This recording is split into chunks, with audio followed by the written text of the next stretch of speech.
Hey, hey, hey, welcome back to What Women Don't Say, the podcast where we say the things out loud that women have been quietly carrying for way too long. Today, we're going into a topic that is so close to my heart because I see it everywhere in my DMs, in my family, in my friendships, and honestly, maybe even in the mirror. Today, we're talking about the impossible juggle being a full-time working mother. And I don't just mean married mothers with a partner at home. I'm talking about every kind of mother. The single mom doing school runs solo before a 9 a.m. meeting. The divorced mom rebuilding her career from scratch. The mother who never had a partner in the first place and decided she was going to build her life and her family on her own terms. All of you. This episode is for all of you. Let's be honest about something that society doesn't like to say out loud. Motherhood was never meant to fit neatly alongside ambition. The message has been very clear for generations, whereby women were handed a simple choice.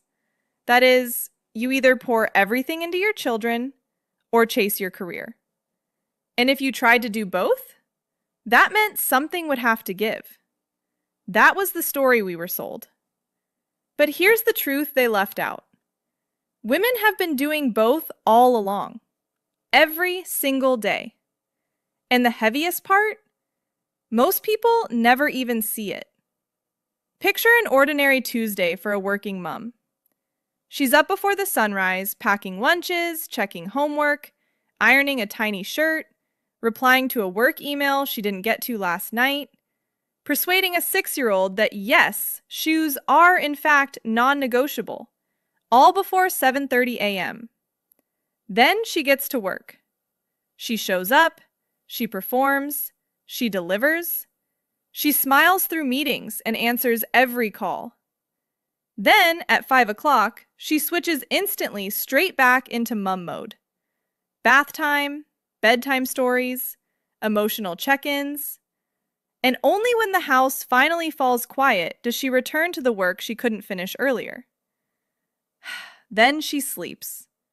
And does it all again the next day. That's not a routine. That is a survival plan. Now, I want to speak directly to and about single mothers, because too often they're either put on a pedestal or barely seen at all. We say things like, "She's so strong," and yes, she is. But behind that strength is a woman carrying everything with no one to pass it to. There's no partner to say, "Babe, I've got bedtime tonight, you rest." There's no second income to fall back on if she misses a day of work. There's no one to call from the office when the school rings to say the child is sick. It is her. It is all her. Take Tola, a 35-year-old project manager from Birmingham. She became a single mother when her daughter was just 18 months old. She told me, and I'm paraphrasing here, that the hardest part wasn't the money. It wasn't even the exhaustion. It was the guilt. Guilt when she was at work thinking about her daughter. Guilt when she was with her daughter thinking about work. An endless, relentless loop of never feeling fully present anywhere. Sound familiar? Or think about someone like Viola Davis. Yes, the Oscar-winning, Tony-winning, Emmy-winning Viola Davis, who has spoken openly about being raised by a mother who worked tirelessly just to keep the lights on. She grew up watching a woman grind in poverty, and that image never left her. Or J.K. Rowling, who wrote the early chapters of Harry Potter as a single mother on welfare, writing in coffee shops while her daughter slept in a pram beside her. She wasn't just building a career, she was building a life for both of them. These women didn't have perfect conditions. They had purpose, and they kept going anyway. But let's not just talk about the wins, because this space is about the things women don't say. And what so many mothers don't say out loud is this: I am not okay. The emotional labor is overwhelming, and most of it goes unseen. Working mothers, whether single or partnered, carry what's known as the mental load. It's not just the tasks themselves, It's everything behind them. The remembering, the planning, the anticipating. Knowing the dentist appointment is in 2 weeks. Remembering your child's friend is having a hard time and needs a softer approach. Keeping track of school terms, permission slips, shoe sizes, vaccination records.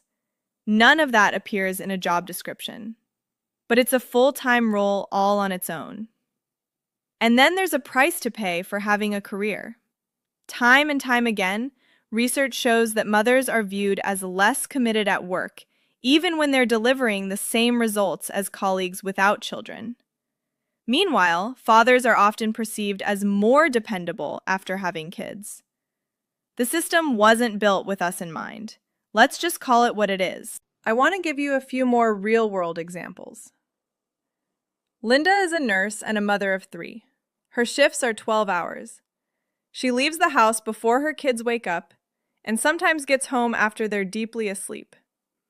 She once told a journalist, "I save lives at work, and then I come home terrified I'm missing my own children's lives." Guess what? That sentence broke me. Then there's Michelle Obama, who has spoken candidly about the season of her marriage when Barack was in the Illinois Senate and then campaigning, and she was essentially raising Malia and Sasha alone while working full-time. She was not struggling financially, but she was emotionally stretched to her limit, and she said so. She said she was angry. She said it was hard.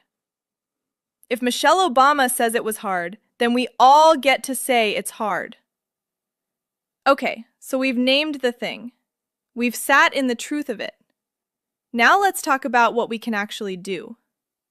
Because I'm not going to end this episode by just telling you to do self-care and recommending a bubble bath.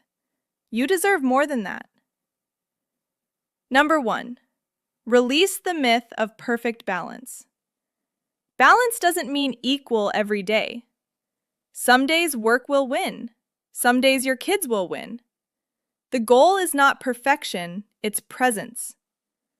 Be where you are, fully, when you can be. Number 2, stop performing strength. You are allowed to say, "I'm struggling." To your friends, to your family, to a therapist, to your employer if it's safe to do so. Asking for help is not weakness, it is wisdom. That "I can do it all on my own" solopreneur mindset, it will eventually cost you your health.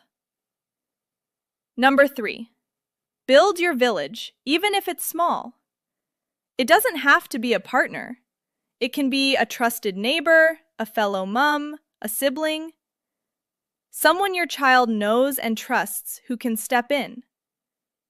Human beings were never meant to raise children in isolation.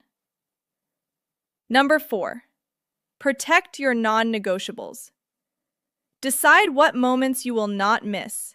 The school play, Friday dinner together, Sunday morning cuddles, and protect them like meetings you cannot cancel.